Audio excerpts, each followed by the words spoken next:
You could be a lot more than you are. You could be so much more than you are that the boundaries of that are unimaginable.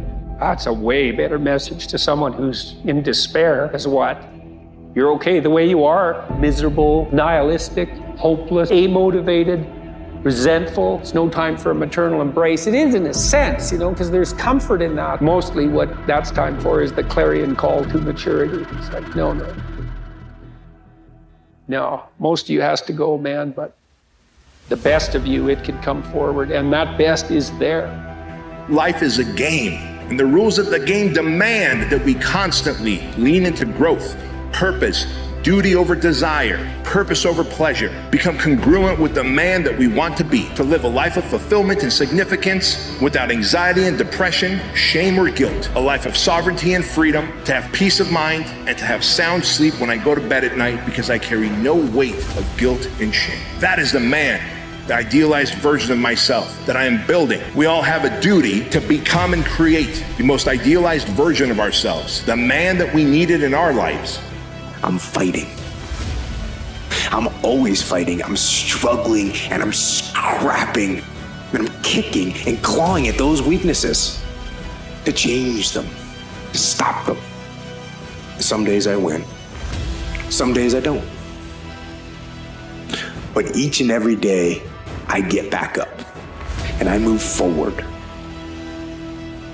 with my fists clenched toward the battle, toward the struggle. And I fight with everything I've got to overcome those weaknesses and those shortfalls and those flaws. As I strive to be just a little bit better today than I was yesterday. You will hit something. And when you do, you will have a choice. Many choose to turn around. They feel a little pain, then they run away. But there is a small number who decide that the pain is worth the price. They will do whatever is required to make it past this. I know it's hard, and I know it may look hopeless, but if you just keep pushing forward, you'll see how strong you truly are. While you're over there watching me and talking about me, I'm working hard. I'm taking things to the next level. You keep gossiping and I'll keep working. You keep talking smack and I'll keep working. You keep focusing on everything and everyone else and I'll keep working. And when you finally look around at where you are and where I'm at, you'll realize that you have nothing left to talk smack about. And you will lose and I will win. When you get to the point where enough is enough, when you get to the point where it hurt real bad, when you get to the point you can't take it no more, when you get to that point, doors start opening, opportunities start happening. But what you cannot do is you cannot quit during the process. There are moments that try the human soul so violently and so perplexing that if the truth were told, all of us have had moments that we wanted to throw up our hands and walk away. Everything that happens, use it for your upliftment, learning and growth. In the midst of it, ask, what can I learn from this? What can I get from it? How did I end up here? What's the blessing in this for me? Ask yourself that, whatever it is. And don't let it go until you get your blessing out of it, because there's a blessing there. There's a lesson there. There's something for you in everything that happens to you for you to learn from that experience.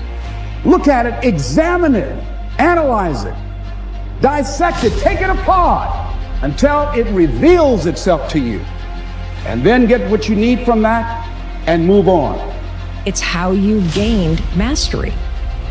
See, feeling confident is because that's what you feel after you've done it over and over and over again. But true confidence begins the moment you're willing to try. Like, there is no secret, there is no quick fix, there is no hack, there is no path of least resistance. The quickest way for you to go from where the f you are to where you want to be is that you're trying to avoid doing. But betting on yourself means sacrificing the time with the homies and the weekends and the TV for the big goal and passion and purpose that you feel you're cut for.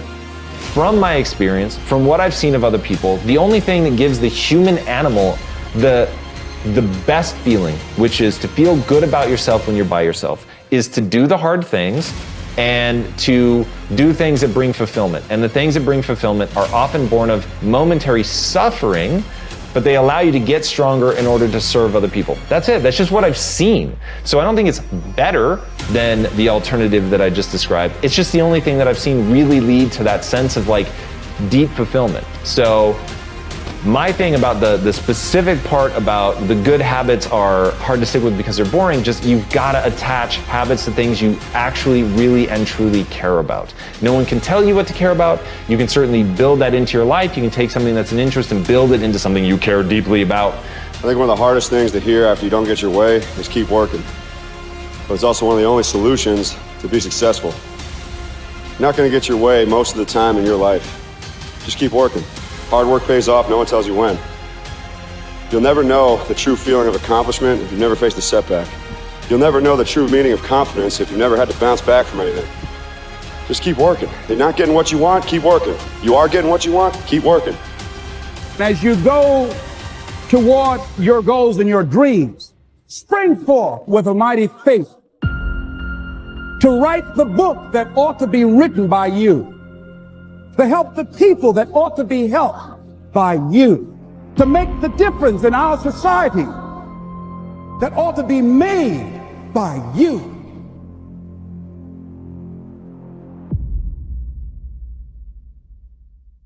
One of the major problems of the growing adult, the adult who aspires toward fulfillment and self-actualization, is the choosing of new meaningful goals as his former goals are accomplished, and being accomplished, no longer motivated. It's important that we do not stop along the line and sit down for too long. To remain healthy and alive, a person needs a new interest, a new challenge as he satisfies the old ones. If a person aspires to a certain level in the business world, a certain income and reaches it, and if it's quite adequate for his needs, it won't motivate him for very long. Something new must be introduced. If the man doesn't find it, then management should. If the man is to continue to grow and make a major contribution to the organization and to himself, motivating people is as important for the people as it is for the vitality of the organization. Whether the organization is a family unit, a school class, a research organization, or a business concern. Some people are self-motivating. We all know such people. They are always off on some interesting new endeavor, but I'm afraid a large percentage are not. They seem to lack the curiosity or the creativeness or the knowledge to seek out new motivating challenges for themselves. Our lives are full of things. Our pasts full of events that were once the most exciting things. Things that buoyed us up to great heights of expectation and filled our lives with fresh new interests. Today, well, they're old hat, like the 3-year-old car or the 10-year-old home. They no longer suffice to motivate us. And what's the busy wife and mother to do when the last of her kids marries and moves away, or when her husband retires from his job of 30 or 40 years? We must consciously see to it that we do not run out of wants, that we can still sit down and make out a want list and find ourselves getting that old excitement again for something new to plan and work for. The human being needs desperately the carrot on the stick. Dr. Maslow said to his students, "If you deliberately plan to be less than you are capable of being, then I warn you that you'll be unhappy for the rest of your lives. You will be evading your own capacities, your own possibilities." Henry James, the very prolific American novelist, brother of William James, who is often called the father of American psychology. In fact, the James family remained outstanding for generations. Henry James once wrote in the Ambassadors, "Live all you can. It's a mistake not to. It doesn't so much matter what you do in particular, so long as you've had your life. If you haven't had that, what have you had? What one loses, one loses. Make no mistake about that. The right time is any time that one is still so lucky as to have. Well, that wouldn't be a bad piece of advice to have framed and placed in a conspicuous place, would it? Live all you can. It's a mistake not to. But it seems that relatively few people are aware of living as they take so many important things for granted. They wake up, go about their days, go back to sleep without once having thought, I am alive and I'm sensing this day. It is only when life begins to reach its conclusion that people become aware of the importance of living. It's like those people who have to be sick to appreciate good health or deprived of their freedom in order to realize its value. People who are aware of living, of enjoying living, are like sponges. They soak up all that goes on around them. They're aware of other people, of what's being said. They're observers of their environment. Their eyes are everywhere. I played golf once with a man who often stood with his eyes squinted, staring for long moments at the trees or a particularly present view. I asked him about it. He said, now look at that grove of trees over there, and squint your eyes. Look at the rich black shadows underneath them. And then he said, you know, black is the mother of all color. It was a curious thing. And so I stood and squinted my eyes, and sure enough, the sight appeared as a painting, and the shadows did deepen. Everyone else on the golf course was simply playing golf. This man was acutely aware of everything going about him as well. He was living more than we were. He was getting more out of his life than we were.